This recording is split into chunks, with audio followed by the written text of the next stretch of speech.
Page 14, the old folks at home. There's not a lot to point out here. I think the trickiest parts about this might be the rhythm, so let's talk about rhythm. There's no sharps or flats in it. It's in common time or 4/4 time, same difference. And at the beginning, there's eighth notes. You have 1 and 2 and 3 and 4 and. Right hand, the half note gets 2 counts. 1 and 2 and 3 and 4 and 1 and 2 and. You got to reach up for the C. Just reach out.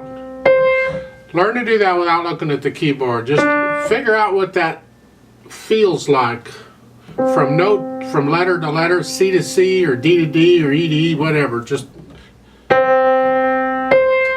then it's 1 and 2 and 3 and 4 and. You notice the 2 C's are tied, so you tie them together. And then you'll have to lift up for the third measure and put your 5th finger on the G. I disagree. I suggest, rather than that, it's between phrases, so you can lift up and move if you'd like. But there's a better way. Take these notes. Take the C, and in the third measure you have a G, and you have an E, and you have another C. See, all 4 of these notes, they make a chord. It's an extended C chord. This is a chord. That's the fingering for the chord. I'm suggesting you finger it that way here. So for the third measure, third finger on the half note G, and then second finger on the E, then come down, claps your hand down, and second finger on the D. I think that's a much safer fingering. I recommend you use it. You get the same fingering on the second line, third measure, it's just different rhythm. So you're coming off of the C. For the third line, it's here. Use the same fingering, a 3 on the G. And you also get the fingering at the bottom. The last line, again, the third measure over, is coming off of the C. You can use third finger on the G. Then going on, the next 2 measures are the same as the first line. Going on, third line. Now you have to move up to here. Again, it's between phrases. So you're going to lift up and move. Here, here. You have to look at the keyboard, I suppose, but that's alright. Just glance down at it. 1 and 2 and 3 and 4 and. Now, see the fingering here? They want second finger on here. I like that. It's very common in piano, and I stress it. I don't stress it. I push it. I encourage it. When you're playing the same key multiple times, to use different fingers. Here, they're doing it because they want you to change hand positions. I just like it because you're changing fingers, because you have 1 and then a 2.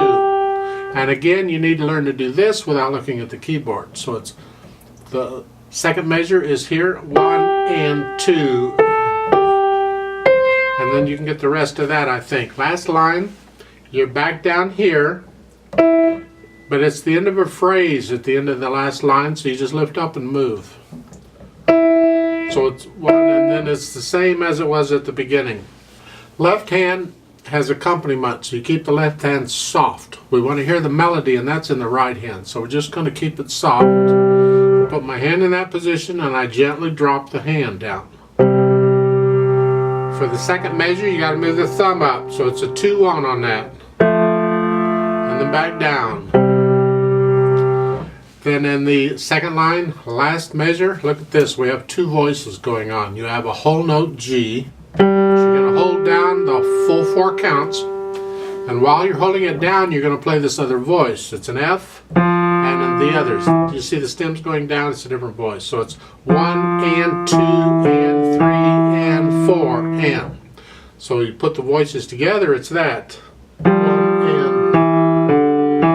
So we hear both voices at the same time. This business of going from here to here, your thumb, try and get where you don't have to look at the keyboard for that.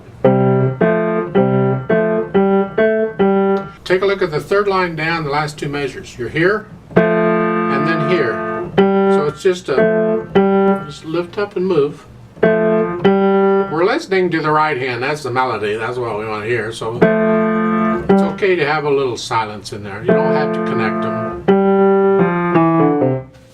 And then the rest of it is the same.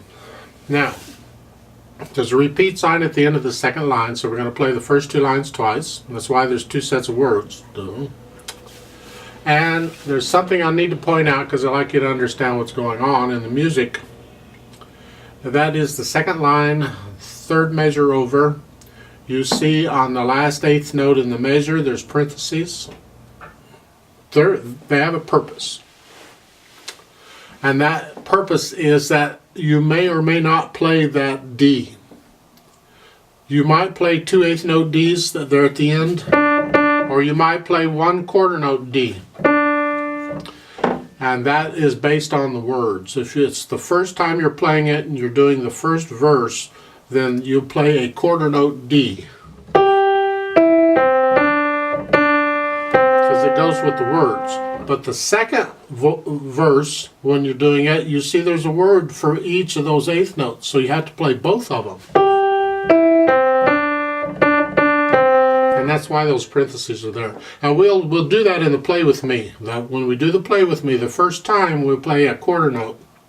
The second time we do two eighth notes. So let's play this together slowly. It says it's soft.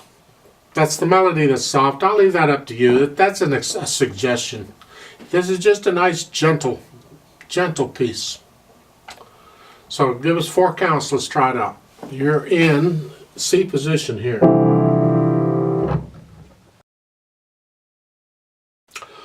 1, 2, ready and go. And 1 and 2 and 3 and 4 and 1, 2 and 3 and 4 and 2 and 3 and 4.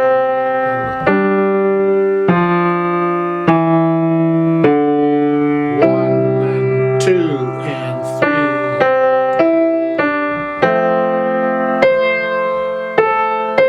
4 and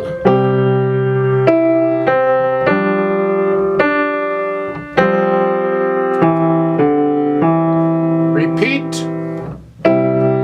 2 and 3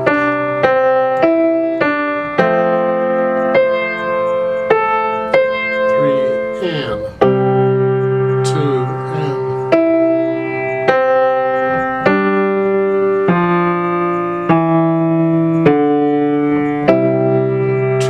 and 3.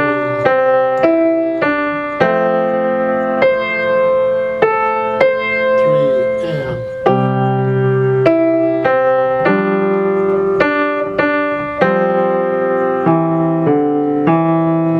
4 and 2